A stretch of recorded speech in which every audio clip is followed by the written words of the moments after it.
ఆరాధ్యుడా యేసయ్యా, ఆరాధింతును జీవితమంతా. ఆరాధ్యుడా యేసయ్యా, ఆరాధింతును జీవితమంతా.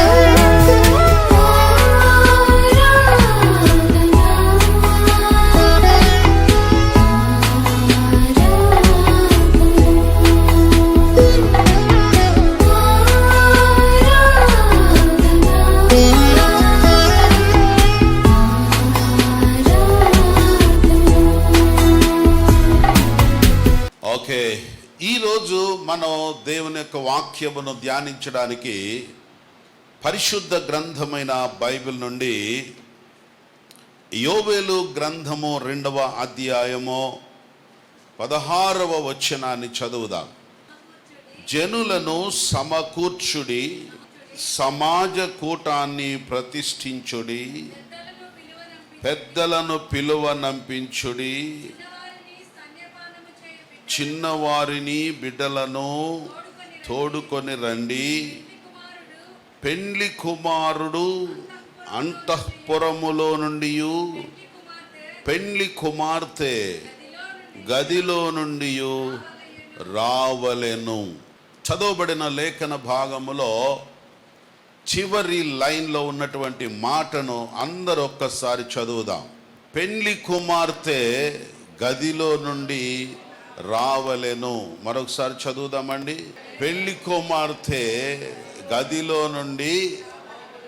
పెళ్ళైన వాళ్ళందరూ ఉన్నారు ఇక్కడ. పెళ్ళైన వాళ్ళు ఒకసారి చేయి చూపించండి. మాకు పెళ్ళయింది అన్న వాళ్ళందరూ పెళ్ళైన పెళ్లి కుమార్తెలు. మీరందరూ పెళ్ళికి ముందు ఓ గదిలో దిగుతారు. ఏమంటారు దాన్ని? విడిది గది. విడిది గదిలో దిగితే ఇక అంతే, ఎంతమంది బ్రతిమలాడినా కూడా త్వరగా రారు. పాస్టర్ గారు మైక్ తీసుకొని బ్రతిమలాడాలి, పెళ్లి కుమార్తెను తీసుకురండి, పెళ్లి కుమార్తెను పట్టుకురండి అంటూ ఉంటారు.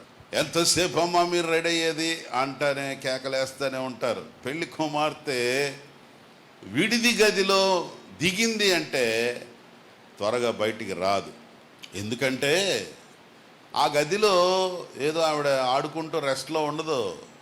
ఆ గదిలో సిద్ధపాటు ఉంటుంది. ఆవిడ ఏమేమి సిద్ధం చేసుకోవాలో, ఎంత రెడీ అవ్వాలో, ఆ సిద్ధపాటుకే చాలా టైం పడుతుంది. మా రోజుల్లో అంత లేదు, కానీ ఈ రోజుల్లో ఆ మొహానికి కొట్టేవాళ్ళు, తలకి కొట్టేవాళ్ళు, ఈ వస్త్రాలన్నిటినీ రెడీ చేసేవాళ్ళు బ్యూటీషియన్స్, తర్వాత ఈ డ్రెస్సులు తయారు చేసే వాళ్ళని ఏదంటారు, వాళ్ళని కూడా నైస్గా డిజైనర్స్. డిజైనర్స్ ఓ ప్రక్కన, బ్యూటీషియన్స్ ఓ ప్రక్కన పడి గుద్దుతూ ఉంటారు వీళ్ళని. వాళ్ళకి పాపం ఈ జుట్టుకి వేసి లాగుతూ ఉంటే వాళ్ళు అమానో కాసేపు అది అడ్జస్ట్ చేయడానికి ఎన్నో చాలా కష్టాలు పడుతున్నారు. సో పెళ్లి కుమార్తె గదిలో ఎందుకుంటుంది అని అంటే, she is preparing for the braid groom. పెళ్లి కుమారుడు ఎదుట కనబడటానికి సిద్ధపడుతూ ఉంటారు.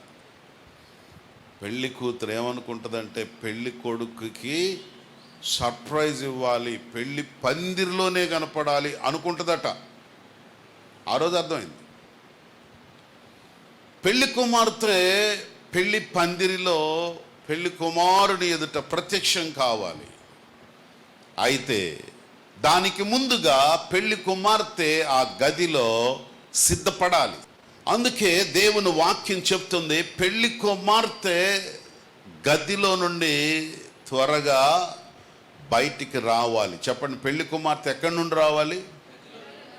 పెళ్లి కుమార్తె ఎక్కడ పడితే అక్కడ వచ్చేయకూడదు.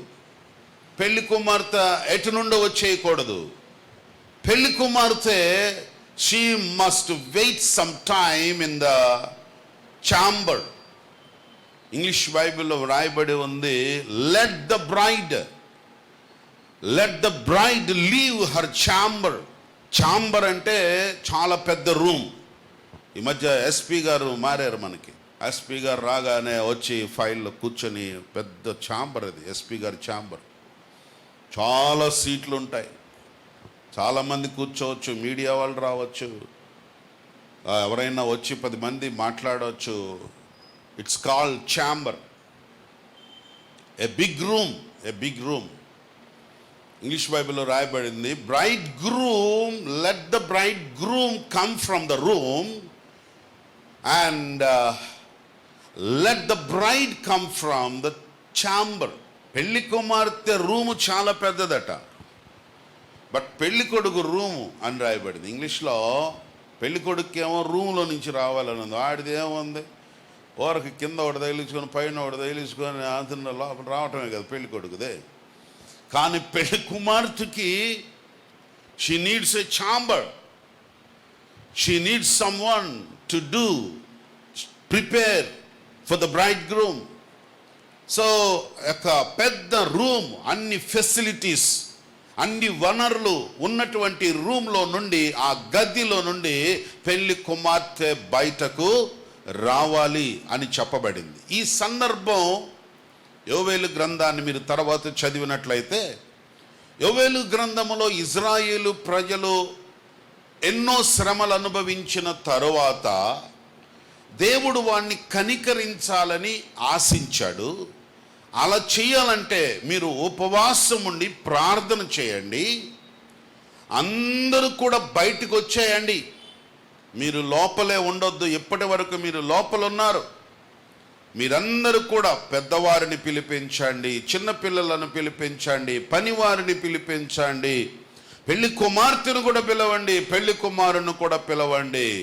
It's time to pray, it's time to pray for our nation. కాబట్టి పెళ్లి కొడుకు పెళ్లి చేసుకునే సంబరంలో ఉండటం కాదు, పెళ్లి కుమార్తె సిద్ధపడుతూ ఉండడం కాదు. So let the bride and bridegroom has to come out from their room and chambers. It's time for the prayer. నీవు నేను మనము ప్రార్థించాల్సినటువంటి సమయం. ఎందుకంటే మన దేశము స్వస్థపడాలి, మన దేశము బాగుపడాలి, మన దేశం మంచిగా ఉండాలి, మన దేశంలో ఉన్నటువంటి కరువులన్నీ తొలగిపోవాలి. యోవేలు గ్రంథంలో చూసినప్పుడు 4 రకాలైనటువంటి పురుగులు వారి పంటలన్నీ తినివేసి ఇజ్రాయేలు ప్రజలు అనేక సంవత్సరాలు కరువుతో అలమటించిపోతున్నారు. అలాంటి సందర్భము, అది మార్పు నొంది ప్రజలు సుభిక్షితంగా శాంతి, నెమ్మది, ఆయురారోగ్యాలతో ఉండాలంటే bride and bride groom has to come out from there room and the chambers. ఏదో మీరు అక్కడ సిద్ధపడుతూ ఇంకా టైం ఉంది, ఇంకా నేను ప్రిపేర్ అవుతాను, ఇంకా నేను సిద్ధపడతాను, ఇంకా నాకు టైం కావాలి, నేను ఇక్కడ ఉంటాను, నేను నా పని ఇది, నేను ఇది సిద్ధం చేసుకుంటున్నాను అని ఇంకా టైం స్పెండ్ చేయటానికి we have no time. So that's why the bride and bridegroom come from their chambers. తిరిగి మనం బయటికి వచ్చేయాలి. స్తోత్రం చెప్పండి, హల్లెలూయా. సిద్ధపడుమా ఓ సంఘమా, క్రీస్తు వచ్చు వేళాయే వేచియుండుమా, యేసు వచ్చు వేళాయే వేచియుండుమా. బండ సందున పావురమా,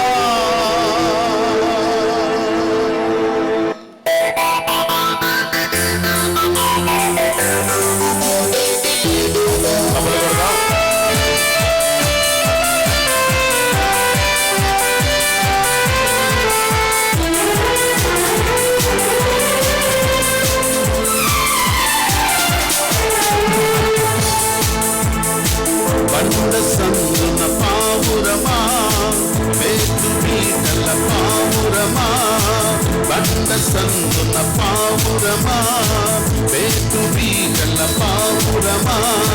ప్రియుడు నిన్ను కోరినాడు, కీర్తి చెందకుమా, వరుడు నిన్ను కోరినాడు, కలత చెందకుమా.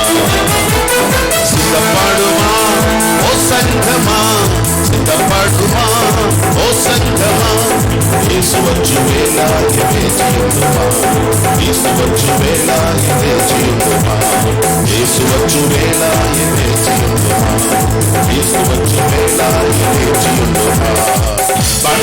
నందున పావురమా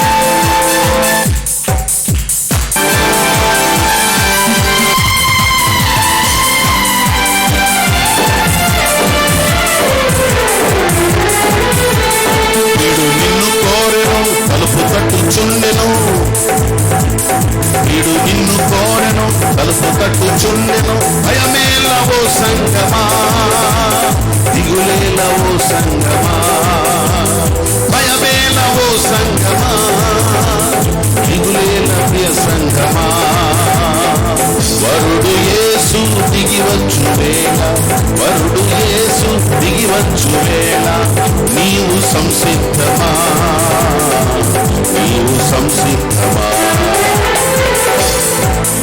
ఓ సిద్ధపడుమా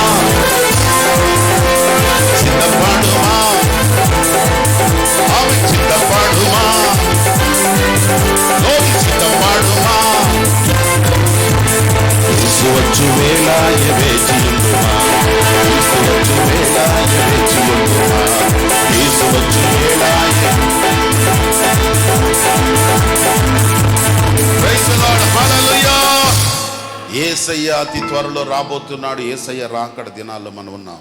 పెళ్లి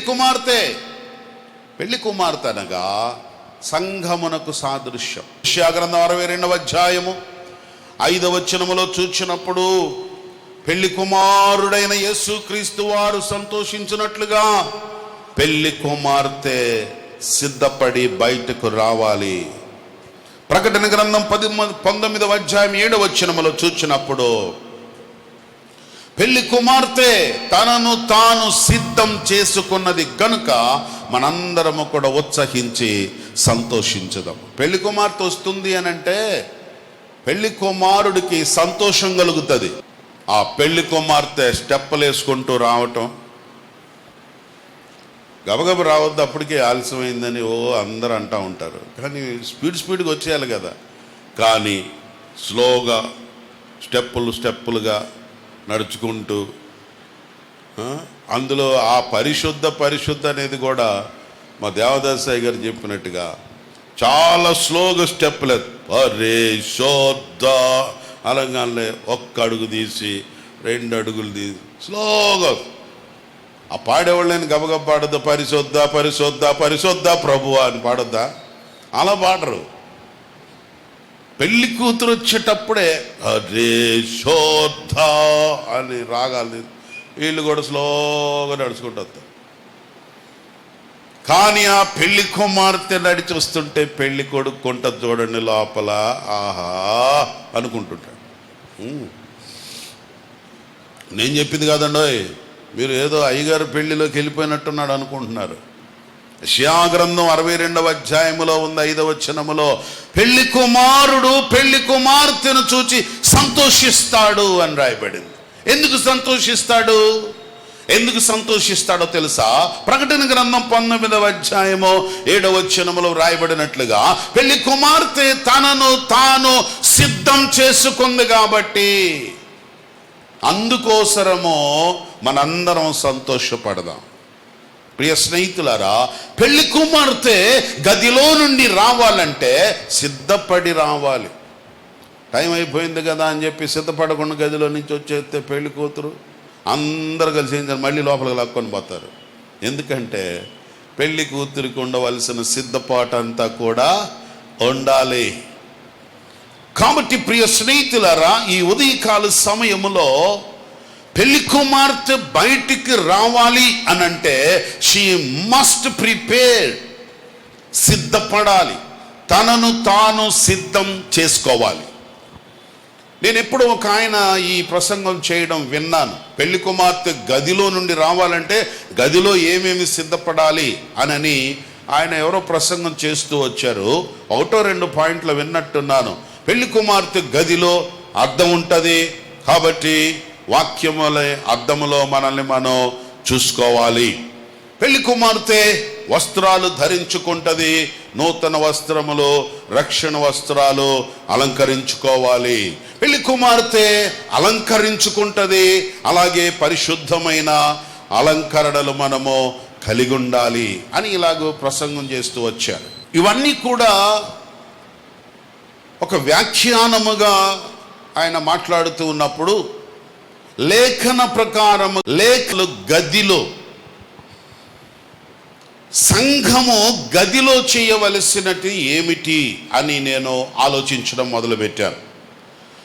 so what the church has to prepare in the room, in the chamber, ఆ గదిని గూర్చినటువంటి విషయాలు బైబిల్లో ఎక్కడైనా వ్రాయబడినవా, లేక దేవుడు వాటిని ఎప్పుడైనా మనకు తెలియచేశాడా అని ఆలోచిస్తూ ఉన్నప్పుడు నేను ఒక 3 విషయాలను దేవుని వాక్యములో లిటరల్గా అంటే అక్షరమునకు అక్షరము పోల్చిన రీతిగా గది అనే మాటను వాడి ఆ గదిలో మనము ఏం చేయాలి అని చెప్పబడిన మాటలను ఒక 3 ఈరోజు మనం ధ్యానం చేద్దాం. మనందరికీ పరిచయమైన లేఖనమేమనగా మత్తయి సువార్త 6వ అధ్యాయము 6వ వచనములో యేసు ప్రభు వారు తెలియచేశారు, నీవు ప్రార్థన చేయునప్పుడు నీ గదిలోనికి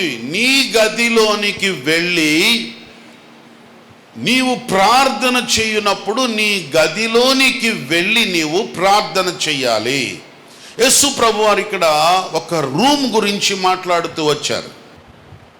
మీరు గదిలోనికి వెళ్ళి, యేసు ప్రభు వారు తెలియజేసింది ఏమిటంటే మీ గదిలోనికి వెళ్ళి ప్రార్థన చేయాలి అని యేసు ప్రభు వారి లోకంలో ఉన్నప్పుడు తెలియజేశాడు.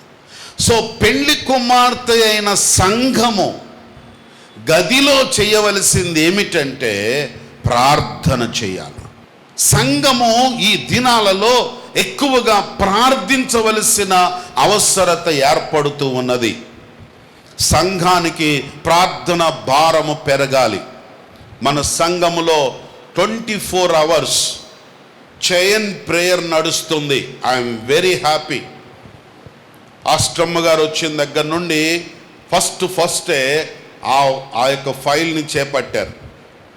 24 hours అందరినీ కూడా ఎవరెవరు ఎప్పుడు ప్రేయర్ చేస్తారని వారి దగ్గర టైం తీసుకొని ఆ షెడ్యూల్ ప్రకారంగా వాళ్ళందరికీ కూడా ప్రేయర్ రిక్వెస్ట్లు అప్డేట్ చేసుకుంటూ, ఈ వారం ఈ ప్రేయర్ రిక్వెస్ట్లు, ఈ వారం ఈ ప్రేయర్ రిక్వెస్ట్లు ఉన్నవి అని చెప్పి వారు నడిపిస్తూ ఉన్నారు. నాకు చాలా సంతోషం అనిపిస్తుంది. ఎందుకంటే ప్రార్థన ప్రతి సంఘానికి ఉజ్జీవానికి కానీ, ఆశీర్వాదానికి కానీ, విజయవంతమైన జీవితానికి కానీ, సంఘ క్షేమము కొరకు ప్రార్థన అనేది చాలా ప్రాముఖ్యమైనది. ప్రార్థన కుటుంబానికి క్షేమకరమైనది. ప్రార్థన వ్యక్తికి క్షేమకరమైనది. ప్రార్థన సంఘానికి ఒక దీవెనకరమైనది. అందుకే ఒక భక్తుడు అన్నాడు, ప్రార్థన అనేది ఒక జీవం, ఒక ఊపిరి లాంటిది. ఒక వ్యక్తికి ఊపిరి ఎంత అవసరమో, ఊపిరి లేకపోతే ఏమవుతుందన్నమాట, చచ్చిపోయినట్టే. కనుక ప్రార్థన లేనటువంటి వ్యక్తి కానీ, ప్రార్థన లేని సంఘము కానీ, ప్రార్థన లేని కుటుంబము కానీ చనిపోయినట్టే. కనుక ఒక ఊపిరి ప్రార్థన అనేటువంటి జీవితమునకు చాలా ప్రాముఖ్యతని వాళ్ళ సంఘము దేవుని సన్నిధిలో ప్రార్థించాలి. ప్రార్థన అనగా దేవునితో సహవాసం, దేవునితో మాట్లాడడం. మనం అలా కాదు. మనం ఏం చేస్తామంటే మనకున్న అవసరతలు, మనకున్న సమస్యలు, మనకున్న కష్టాలన్నీ కూడా మనుషులతో షేర్ చేసుకుంటూ ఉంటాం. వాళ్ళతో పంచుకుంటాం, వీళ్ళతో పంచుకుంటాం. వాళ్ళు ఏం చేస్తారో తెలుసా, అవన్నీ తీసుకుని వీళ్ళందరికీ షేర్ చేస్తూ ఉంటారు. ఆటోమేటిక్గా మనకు తెలియకుండానే మన విషయాలన్నీ బయటికి వెళ్ళిపోతూ ఉంటాయి. మన ఎదురుగా ఎవరికి చెప్పనట్టే ఉంటారు, కానీ బయటికి వెళ్ళిన తర్వాత అది 10 మందికి వెళ్ళిపోతూ ఉంటుంది. అందుకే దేవుని వాక్యం తెలియజేస్తుంది, నీ యొక్క ప్రతి అవసరత విషయంలో దేవుని సన్నిధికి వెళ్ళి ప్రార్థించటం నేర్చుకోవాలి. బైబిల్లో మనం అనేక మందిని చూచాం. ఫర్ ఎగ్జాంపుల్, దానియేలు గ్రంథంలో మీరు 6వ అధ్యాయం 10వ వచనంలో చూచినప్పుడు దేశమంతటికి ఒక భయంకరమైన శ్రమ వచ్చింది. అదేమిటంటే ఆ దేశములో ఉన్నటువంటి జ్ఞానులైనటువంటి వారందరిని సంహరించాలి అన్న సమస్య ఒకటి తలెత్తింది. దానంతటికి దానియేలు ప్రధానమైనటువంటి వాడు. అందుకే దానియేలు ఏం చేస్తాడో తెలుసా? ఈ సమస్య తొలగిపోవాలంటే, ఈ సమస్య నుండి విడుదల కావాలంటే నేను ప్రార్థించాలి. అందుకే 6వ అధ్యాయం 10వ వచనములో దానియేలు తన గదిలోనికి వెళ్ళి తన కిటికీలు యెరూషలేము వైపు తీసి ఉండుట చూచి దేవునికి ప్రార్థన చేయుచుండాను. ప్రార్థన చేస్తున్నాడు.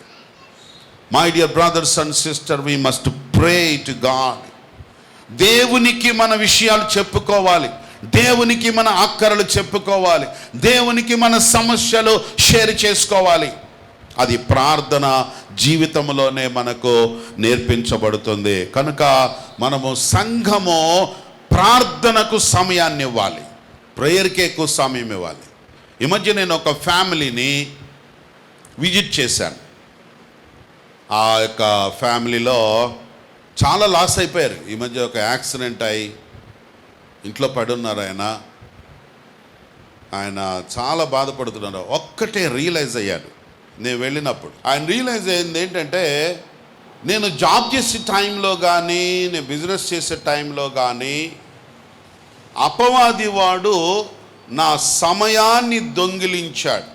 నా సమయాన్ని దొంగిలించాడండి అపవాది. ఎందుకంటే I don't have spend more time in the prayer. ప్రార్థన సమయం వచ్చేసరికే సాతానోడు ఏం చేస్తాడంటే అన్ని గుర్తు చేస్తాడంట. పనులు ఉన్నప్పుడు తిరుగుతూనే ఉంటాం, కానీ ప్రార్థన చేద్దాం అని అలా మ్యాట్ వేసుకొని చాపేసుకొని కూర్చొని అలా మోకరించగానే, అరే అది విషయం మర్చిపోయావు నువ్వు, అది చేసుకొని వచ్చేసి కూర్చుందాం అని ప్రార్థనలో కూర్చున్నాడు, లేచి వెళ్ళిపోతాడు. ప్రార్థన సమయాన్ని, ప్రార్థన జీవితాన్ని వాడు దొంగిలిస్తాడు. అపవాది వాడు సమయాన్ని దొంగిలించబట్టే నేను నష్టపోయానండి. అపవాది వాడు నా సమయాన్ని టార్గెట్ చేశాడు. ఎక్కువ టైము నేను దేవుని సన్నిధిలో గడపలేకపోయాను అని వారు ఎంతో బాధపడుతున్నప్పుడు, yes, it's very important to have spend the time in the prayer. దేవుని సన్నిధిలో ప్రార్థనకి సమయాన్ని కేటాయించాలి. బిల్లీ గ్రహం గారు ప్రపంచం అంతా తిరిగి సువార్త పనిచేస్తూ ఉన్నారు. బాగా మోస్ట్ సీనియర్ పాస్టర్ ఒక ఆయన అడిగారు, ఏమండి మీరు చాలా బిజీగా ఉన్నారు, ఈ దేశంలో ఆ దేశంలో ట్రావెల్ చేస్తున్నారు, మీరు ఎలా మెయింటైన్ అవుతున్నారు? అందులో ఫ్లైట్స్లో జర్నీ అంటే చాలా టైం వేస్ట్ అవుతూ ఉంటుంది. ఎందుకంటే ఎయిర్పోర్ట్ ఎక్కడో ఊరు బయట ఉంటుంది. ఖచ్చితంగా ½ అన్ అవర్ ఎంతో జర్నీ చేయాలి, 1 అవర్ అయినా జర్నీ చేయాలి, ఎక్కడో ఊరు బయట ఉంటుంది. So we must spend time for the airport. And airport rules ప్రకారంగా మినిమం 1 అవర్ 2 అవర్స్ బిఫోర్ మన ఫ్లైట్కి టైంకి ముందుగా 2 గంటల ముందు ఉండాలి. సో దట్ మీన్స్ ట్రావెల్ చేసేది 2 అవర్స్ అయితే ప్రిపరేషన్కి 3 అవర్స్ పడుతుంది. ఇలాగన మళ్ళీ అక్కడి నుండి దిగిన తర్వాత మళ్ళీ రావడానికి ఇంకో 3 అవర్స్ పడుతుంది. ఇలాగా చాలా టైం స్పెండ్ అయిపోతుంది. అప్పుడు ఆయన అడిగారు, ఏమండి మీరు ప్రేయర్ ఎప్పుడు చేస్తున్నారు, ఎప్పుడు ప్రేయర్ చేసుకుంటున్నారు అని అడిగినప్పుడు ఆయన చెప్పారు, ఐ యామ్ ప్రేయింగ్ ఆల్వేస్. నేను ట్రావెలింగ్ టైంలో నేను ప్రార్థన చేస్తూనే ఉంటాను. మీ సక్సెస్కి, మీ విజయానికి ఇంత బిజీగా ఉండటానికి కారణం ఏంటంటే prayer. Number 1 prayer, number 2 prayer, number 3 prayer. అన్నిటికీ ప్రార్థనే, విజయానికి ప్రార్థనే. నా ప్రియమైన సోదరి సోదరుడు, ఆ పెళ్లి కుమార్తె అయిన సంఘము ఎక్కువగా మనం ప్రార్థనకు సమయం తీసుకోవాలి. ప్రియమైనటువంటి స్నేహితులారా, మనం గమనించినట్లయితే ప్రార్థనకు ఎక్కువ సమయాన్ని మనం కేటాయించుకున్నప్పుడు దేవుడు మన జీవితంలో అన్నిటినీ క్షేమంగా నడిపిస్తారు. డానియల్ ఎంత అద్భుతమైనటువంటి మేలు పొందాడో మనందరికీ తెలుసు. దానియేలు ప్రార్థించినందువలన, దానియేలు ప్రార్థనను బట్టి దేశమంతా కూడా క్షేమకరముగా నడిపించబడింది. స్తోత్రం చెప్పండి, హల్లెలూయా. ఏ జ్ఞానులు నశించిపోకుండా దేవుడు ఆయనకు సహాయపడ్డాడు. అతని ప్రార్థనను దేవుడు ఆలకించాడు.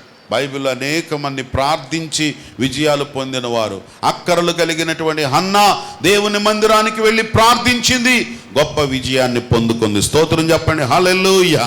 అండ్ పెళ్లి కుమార్తె రెండవదిగా సిద్ధపడవలసిన మరొక అంశం ఏమనగా, నీ గదిలో దేవునితో సంస్కారములో పాలు పొందాలి. చదువుదాం, మార్కు సువార్త 14వ అధ్యాయము 14-15 వచనాలు చదువుదాం. మార్కు సువార్త 14వ అధ్యాయము 14 వచనం చదువుదామండి. వాని వెంటబోయి వాడు ఎక్కడ ప్రవేశించునో వాని ఇంటి యజమానుని చూచి, నేను నా శిష్యులతో కూడా పస్కాను భుజించుటకు నా విడిది గది ఎక్కడ అని బోధకుడు అడుగుచున్నాడు. బోధకుడు అడుగుతున్నాడు ఇప్పుడు, నా విడిది గది. ఈ గది సపరేట్గా దేని కొరకంటే, నా శిష్యులతో కలిసి నేను సంస్కారము ఆరాధన చేయునట్లుగా, ప్రభు యొక్క సంస్కారమును లేక పస్కాను ఆచరించడానికి నాకు ఒక గది ఉంది. పెళ్లి కుమార్తె సిద్ధపడవలసిన మరొక గది ఏమిటంటే, నీవు నీ దేవుడు, సంఘము, శిష్యులు అందరూ కలిసి ప్రభు యొక్క సంస్కారమును ఆచరించే గది. నీ గదిలో నుండి బయటకు రావాలి అనంటే నీవు ప్రభు సంస్కారము ఆచరించిన గదిలో నుండి బయటికి రావాలి. ఆ గదిలో సిద్ధపడవలసింది ఏమిటంటే ప్రభు సంస్కారమును ఆచరించాలి. చాలామందికి ప్రభు సంస్కారం అంటే తెలియదు. ప్రభు సంస్కారం అంటే ఇప్పుడు ఈ మధ్య మనం యేసుక్రీస్తు వారి యొక్క రక్తమును, శరీరమును మనము భుజిస్తున్నాం. ఇది చాలా ప్రాముఖ్యమైనది. ఇందులోనే యేసు ప్రభు యొక్క శరీరమునకు సాదృశ్యముగా రొట్టె ఇందులో ఉంది. ఇది యేసు ప్రభు శరీరం. ఇది ఓపెన్ చేస్తే యేసుక్రీస్తు వారి యొక్క రక్తము, ద్రాక్షారసము. సో దీనిని మనము ఆదివారము ఆచరించుచున్నాం. ఇది ఎందుకు ఆచరించాలి? మనం యేసుక్రీస్తు వారి లోకములో ఉన్నప్పుడు తెలియజేశారు, ఈ రొట్టె నా శరీరం, ఈ ద్రాక్షరసం నా రక్తం. నా శరీరం తిని నా రక్తం త్రాగితేనే కానీ వాడు నిత్య జీవాన్ని పొందలేడు. మనం చర్చికి రావచ్చు కానీ నిత్య జీవాన్ని, మోక్ష రాజ్యాన్ని పొందుకోవాలంటే ప్రభు యొక్క శరీరము, ప్రభు యొక్క రక్తములో పాలుపుచ్చుకోవాలి. మనము చర్చికి మాత్రమే వచ్చి వెళ్ళేవాళ్ళుగా ఉన్నాం అనుకోండి, యేసయ్య వచ్చినప్పుడు మనం ఎక్కడ ఉంటాం తెలుసా? నరకంలోకి వెళ్ళిపోతాం. ఎవరైతే ఆయన శరీరమును భుజిస్తూ ఆయన రక్తమును త్రాగుతూ ఉంటారో వారు నిత్య జీవములోనికి వెళ్ళిపోతారు. మిగిలిన వారందరూ కూడా నశించి నిత్య నరకంలోకి వెళ్ళిపోతారు. మరి ఇన్ని సంవత్సరాలు మనం దేవుని సన్నిధికి వస్తూ, చర్చికి వస్తూ, మందిరానికి వస్తూ, వాక్యం వింటూ, బైబిల్ కొనుక్కొని క్రమముగా దేవునికి దశమ భాగములు, కానుకలు అన్నీ ఇస్తూ ఇన్ని చేసినా కూడా నరకమే. ఎందుకంటే ప్రభు చెప్పాడు, నా శరీరము తినాలి మీరు, నా రక్తమును త్రాగాలి. ఎందుకంటే యేసుక్రీస్తు వారి యొక్క దేహము మనము భుజించినప్పుడు మన దేహము మహిమ దేహము వలె మారి పరలోకములో చేరడానికి ఈ దేహమునకు ఆ ప్రయారిటీ వస్తుంది. యేసుక్రీస్తు వారి రక్తములో మనము పాలు పొందినప్పుడు ఈ లోకములో మన యొక్క అపరాధ పాపములన్నీ కూడా క్షమించబడతాయి. పవిత్ర రక్తం కాబట్టి ఈ శరీరములో రక్తములో పాలు పొందకుండా దేవుని రాజ్యంలో ప్రవేశించలేరు. కనుక పెళ్లి కుమార్తె సంఘము సిద్ధపడాల్సింది ఏమిటంటే ప్రభు సంస్కారంలో సిద్ధపడాలి. ఈ మధ్యకాలంలో ఒక పెద్ద ప్రశ్న వచ్చింది. అదేంటంటే హైదరాబాదులో ఒక పెద్ద సంఘం ఉంది, వేల మంది అటెండ్ అవుతున్నారు. అక్కడ మనకులాగే ఈ పాత్రలు ఇచ్చేస్తున్నారు, ఎంట్రన్స్లోని ఇచ్చేస్తారు, పలహారం మంచినట్టు అందరికి ఇచ్చేస్తారు. వాడు బాప్తిసం పొందాడా పొందలేదా అనేది గుర్తు తెలియకుండా అందరికి ఇచ్చేస్తున్నారు. నా పోటాడు కొత్తగా వెళ్ళాడు అనుకో, వెళ్ళగానే నా చేతికి అది ఇస్తారు. ఇప్పుడు మా సోదరి కొత్తగా వచ్చారు అనుకుంటున్నాను, నేను ఫస్ట్ టైం వచ్చారు కదా, ఇప్పుడు దాని సంగతి ఏందో తెలియదు. డాక్టర్ అమ్మగారు తీసుకున్నారు కదా అని ఆవిడ కూడా తీసేసుకుంది అనుకోండి, తెలియకుండా తినేసేసింది అనుకోండి. అంటే అందరూ తినాలి కావాలనుకోని చెప్పకపోతే ఏమవుతారు, తినేస్తారు. కానీ అలా తినకూడదు. కానీ ఆ పాస్టర్ గారు చాలా పెద్ద తప్పు చేస్తున్నాడు. మరి మనమేం అనకూడదు, దేవుడు మరి ఆయనకి ఏ జడ్జిమెంట్ ఇస్తాడో తెలియదు, మనం ఏం మాట్లాడకూడదు అలాంటి విషయాలు. కానీ వాక్యంలో మాట్లాడుకోవాలి. వాళ్ళ గురించి మనం మాట్లాడకూడదు, కానీ వాక్యం మాట్లాడుకోవాలి. అసలు ప్రశ్న ఏంటంటే ఈ ప్రభు సంస్కారం అనేది ఎవరు తీసుకోవాలి? బాప్తిసం పొందిన వాళ్ళే తీసుకోమని ఎక్కడుంది? ఇప్పుడు ఆ పాస్టర్ గారు ఏంటంటే అది యేసు రక్తం అండి, యేసు ప్రభు నమ్ముకోనోడు కూడా తాగాడు అనుకో వాడికి స్వస్థత వచ్చింది అంటాడు. స్వస్థత రావటానికి నూనె రాసుకోమని వాక్యం ఉంది, కానీ ద్రాక్ష రసం తాగమని లేదు. మరి ఆ వాక్యాన్ని ఆడదోసి పాడేశాడు ఆ పాస్టర్ గారు, నాకైతే అర్థం కావట్లేదు. యాకోబు భక్తుడు రాశాడు, యేసు ప్రభు శిష్యుడైన యాకోబు పత్రిక రాసింది ఏమన్నాడు తెలుసా?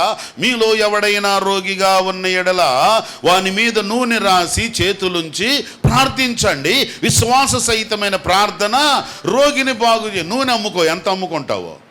కానీ ఈ పాస్టర్ గారు ఎంత బ్లెండర్ తప్పు చేస్తున్నాడంటే ప్రతి ఒక్కడు యేసు ప్రభు రక్తం తీసుకోపో తిను అంటున్నాడు, భయం భక్తి లేకుండా. అయితే ఇప్పుడు మీరు అడగొచ్చు, పాస్టర్ గారు అంటే మరి అది బాప్తిసం తీసుకున్న వాళ్ళు మాత్రమే, రక్షణ పొందిన వాళ్ళు మాత్రమే తీసుకోమని ఎక్కడుందండి అంటారా? వాక్యంలో ఉందండి, నాలో కాదు. అపోస్తలుల కార్యముల గ్రంథం 2వ అధ్యాయం 41, 42 వచనాల్లో కనుక మీరు చదివినట్లయితే, విశ్వసించిన వారందరూ కూడా బాప్తిస్మము పొందిరి, బాప్తిస్మము పొందినటువంటి వారందరూ కూడా 42వ వచనం స్టార్టింగ్లో ఉందండి, వీరు వీరు వీరు అంటే ఎవరు? 41వ వచనంలో ఉన్నవాళ్ళు. 41వ వచనంలో ఎవరున్నారు? చదవండి 41. ఆయన వాక్యము విన్న వారందరూ బాప్తిస్మం పొందిరి. ఆ రోజు నుండి ఇంచుమించు 3000 మంది కూడుకుంటున్నారు. వీరు అంటే వీరంటే ఎవరు చెప్పండి? వీరంటే ఆ పై వాళ్ళు. ఆ పైన వాళ్ళు ఎవరు? వాక్యం విని బాప్తిసం పొందినోళ్ళు. ఊరికి పెళ్ళికి బాప్తిసం తీసుకున్న వాళ్ళు కాదండి వాళ్ళు. చెప్పండి, ఎవరు బాప్తిసం తీసుకున్నారు వీళ్ళు? వాక్యము విని. పేతురు వాక్యము ప్రకటించుచుండగా వాక్యము విని అంగీకరించి, యేసుక్రీస్తు నా దేవుడు, నా పాపముల కొరకు కల్వరి సిలువలో ప్రాణం పెట్టాడు, ఆయన నా కొరకు మరణించాడని గుర్తించి హృదయములో విశ్వసించి అప్పుడు బాప్తిసం తీసుకుంటే వారు వీరు చేశారు. ఎలా చేశారనమాట? అపోస్తలుల బోధ యందును, సహవాసమందును, రొట్టె విరుచుట యందును, ప్రార్థన చేయుట యందును. చూసారా? ప్రభు సంస్కారం ఎవరు తీసుకోవాలి? వాక్యము విని నాకు యేసు ప్రభు కావాలని ఏ మనిషి అయితే ఒప్పుకుంటాడో ఆ వ్యక్తి బాప్తిసం తీసుకోవాలి. బాప్తిసం తీసుకున్నటువంటి వ్యక్తి ప్రభు సంస్కారంలో పాలు పొందాలి. మీరందరూ కూడా బాప్తిసం తీసుకున్నారు కాబట్టే మీరు పాలు పొందుతున్నారు, మంచిది. మరి కొంతమంది ఇంకా తీసుకోవట్లేదు అని అంటే మీరు బాప్తిసం తీసుకోలేదు కాబట్టి మీరు చాలా యథార్థంగానే ఉన్నారు. అయితే యథార్థంగా బాగానే భక్తిగానే ఉన్నాం, నేను బాప్తిసం తీసుకోలేదు కాబట్టి నేను దాని జోలికి వెళ్ళలేదని బాగానే ఉంది. కానీ రేపు పొద్దున పొరపాటున మనం ఇప్పుడు ఇంటికి వెళ్తుండగానే యేసుప్రభు వచ్చేసాడు అనుకోండి. యేసుప్రభు వచ్చేస్తే ఈ బాప్తిజం తీసుకొని ప్రభు సంస్కారంలో పాలు పొందిన వాళ్ళందరూ ప్రభు రాజ్యానికి వెళ్ళిపోతారు. మనం చర్చికి వచ్చి బైబిల్ తీసుకొని పోతానే ఉంటాం. ఎక్కడికి పోతాం మనకే తెలియదు, మనం వదిలిపెట్టబడతాం. అందుకే ప్రభు సంస్కారములో సంగమా సిద్ధపడు. అన్నిటికీ సిద్ధపడుతున్నావు, సమయానికి వస్తున్నావు, బైబిల్ కొనుక్కున్నావు, ప్రార్థనకు వస్తున్నావు, దేవుడి దగ్గరికి వెళ్తే నా అవసరాలు తీరుస్తాడని ఎరిగి ఉన్నావు, దేవుని సన్నిధిలో విజ్ఞాపన చేసుకుంటున్నావు, ప్రభువు నాకు మేలు చేస్తున్నాడు అనుకుంటున్నావు, నువ్వు ఒక కానుకలు ఇస్తున్నావు, అర్పణలు ఇస్తున్నావు, అన్నీ చేస్తున్నావు దేవునికి. కానీ దేవుడిచ్చే మేలు నువ్వు పొందాలంటే ఇంకా బ్యాప్టిజం తీసుకోలేదు కదా. కాబట్టి ఇప్పటి నుంచి ప్రిపేర్ అవ్వండి. డేట్ అనౌన్స్ చేస్తాను, బాప్తిజం తీసుకోండి. సిద్ధపడుమా ఓ సంగమా, యేసు వచ్చు వేళాయే వేచియుండుమా, క్రీస్తు వచ్చు వేళాయే రెడీగా ఉండుమా, బండ సందున పావురమా. చాలండి, టైం లేదు. మూడవదిగా దేవుని వాక్యములో ప్రియులరా, పెళ్లి కుమార్తె గదిలో సిద్ధపడవలసిన మరొక అంశమేమనగా, అపోస్తలుల కార్యముల గ్రంథం 20వ అధ్యాయము 8వ వచనములో చూచినప్పుడు, అపోస్తలుల కార్యముల గ్రంథం 20వ అధ్యాయం 8వ వచనములో, మేము కూడి ఉన్న గది, మేము కూడుకొనుచు ఉన్న గది. అపోస్తలుడైన పౌలు గారు ఆయన ఇలాగనే ఒక గదిలో గ్యాదర్ అయిపోయారు. అందరూ సహవాసముగా కూడుకున్నారు, దేవుని వాక్యము ధ్యానిస్తున్నారు. తెల్లవారు వరకు దేవుని వాక్యం ధ్యానిస్తున్నారు. పౌలు గారు బోధ చేస్తున్నారు, ప్రజలంతా వింటున్నారు. అందరూ దివిటీలు పెట్టుకొని, దీపాలు పెట్టుకొని, ఆ గది నిండా అనేక దీపములు పెట్టుకొని చక్కగా దేవుని వాక్యం వింటూ సహవాసములో పాలు పొందుచున్నారు. మూడవది, పెళ్లి కుమార్తె సిద్ధపడవలసిన మరొక అంశమేమనగా వాక్య సహవాసము. చెప్పండి, ఏ సహవాసము? వాక్య సహవాసం అనగా వాక్యమును ధ్యానించడానికి సహవాసంగా కూడుకోవడం. మనోళ్ళు సహవాసంగా కూడుకుంటారు, బాగానే ఉంది. దేనికి సహవాసంగా కూడుకుంటామో, యవనస్తులైతే నూడిల్ బండి దగ్గర సహవాసంగా కూడుకుందాం. పెద్దవాళ్ళు అయితే ఏదైనా ఒక బాతాకాని వేసుకొని ఏదో ఒక రాజకీయ అంశం, జగన్ ఏం చేశాడు, జగన్ నానేం చేశాడు, ఆయనకి ఎదురుగా ఉన్న ఆపోజిషన్లో ఉన్నటువంటి ఈయన పెద్ద మనిషి ఎవరైనా చంద్రబాబు నాయుడు ఏం చేశాడు, వాళ్ళు ఏం చేశారు, వీళ్ళే నువ్వేం చేసావో తెలుసా. అసలు రకరకాలైన వాటికి సహవాసంగా కూడుకుంటున్నాం. కానీ సంఘము దేవుని వాక్యము ధ్యానించడానికి సహవాసంగా కూడుకోవాలి. స్తోత్రం చెప్పండి, హల్లెలూయా. దేవుని సంఘము, దేవుని బిడ్డలు వాక్య ధ్యానము కొరకై సహవాసం ఎక్కడ ఉంటుందో, వాక్య ధ్యానించడానికి నలుగురు ఎక్కడ కూర్చుంటారో, వాక్యము ధ్యానించడానికి సంఘం ఎక్కడ కూర్చుంటుందో, వాక్యము ధ్యానించడానికి 10 మంది ఎక్కడ కలుస్తున్నారో ఆ సహవాసములో ఎక్కువ సమయం గడపాలి. సంఘము ప్రభు రాకడ కొరకు ఎలా సిద్ధపడాలంటే వాక్యము ధ్యానించటానికి సమయం తీసుకునే సహవాసంలో మనం కలుసుకోవాలి. ప్రియ స్నేహితులారా, ఏ సహవాసం నీది, ఏ ఫ్రెండ్స్, ఎవరు నీకు కొలీగ్స్, ఏ సమయం ఎక్కువ నువ్వు గడుపుతున్నావు, దేనితో ఎక్కువ గడుపుతున్నావు, ఏ సబ్జెక్ట్తో ఎక్కువ గడుపుతున్నావు, ఏ టాపిక్తో ఎక్కువ గడుపుతున్నావు, ఏ వ్యక్తులతో సమయం గడుపుతున్నావు. కానీ దేవుని వాక్యముతో సహవాసం చేస్తే ఆయన వాక్యము మనలను బ్రతికిస్తుంది. దేవునికి స్తోత్రం. అందుకే దావీదు అంటాడు, నిద్రలేస్తే వాక్యంతోనే సహవాసం ఉంటాడు. నీ వాక్యము నా పాదములకు దీపము, నా త్రోవలకు వెలుగై ఉన్నది.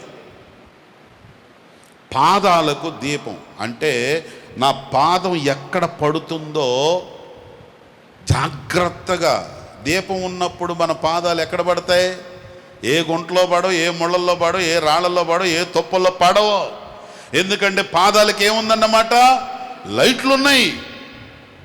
లైట్లు వెలుగుతున్నప్పుడు మన పాదం తప్పిపోద్దా? తప్పిపోదు.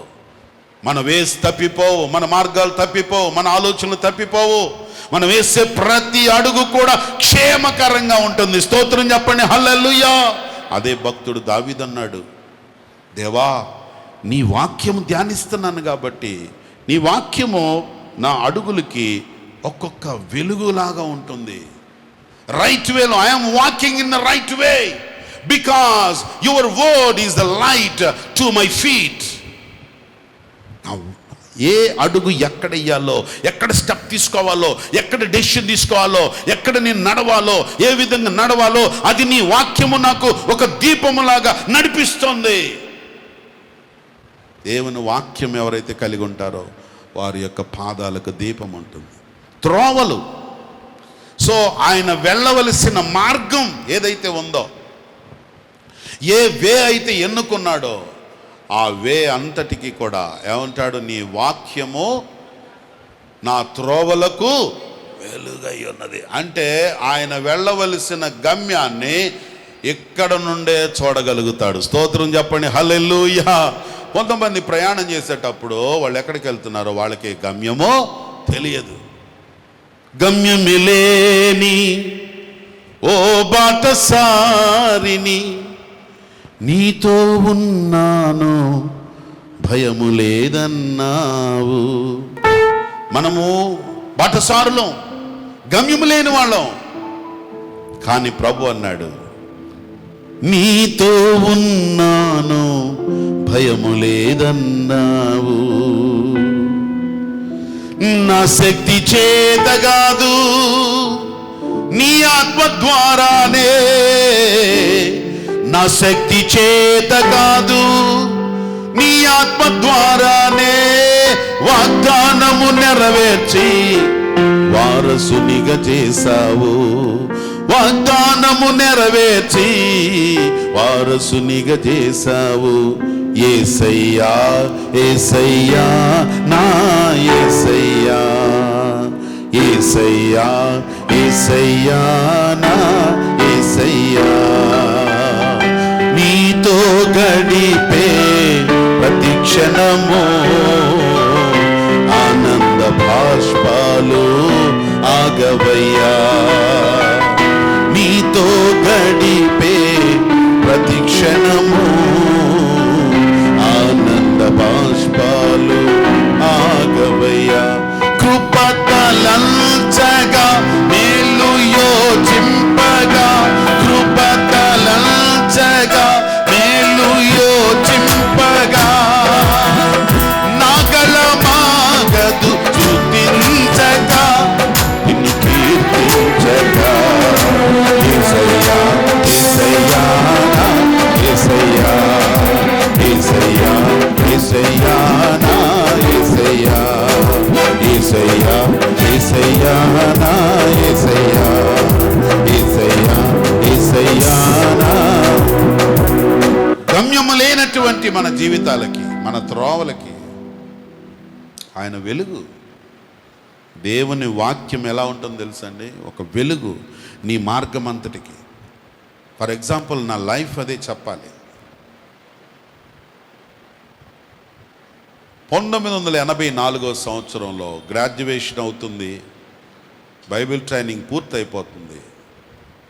నేను ఎక్కడికి వెళ్ళాలి, ఏం చేయాలి, what is my way? I'm asking to God, నా లైఫ్ ఏంటి ప్రభువా, నేనేం చేయాలి? So God has shown. నా గమ్యాన్ని దేవుడు అక్కడే చూపించేశాడు. నీ లైఫ్లో నువ్వు ఒక పాస్టర్వి, నీ ఒక సంఘాన్ని నిర్మాణం చేస్తావు. మిమ్మల్ని అందరినీ నేను 84లోనే చూశాను. 84వ సంవత్సరంలో జనవరి మాసంలో మిమ్మల్ని అందరినీ చూశాను. ఫిబ్రవరి ఎండింగ్లో నా గ్రాడ్యుయేషన్. నేను ఈ స్థలమును చూశాను, ఇక్కడ సేవ జరుగుతుంది అన్న విషయాన్ని ప్రభు నాకు బయలుపరిచాడు. God has shown all my way, all my way.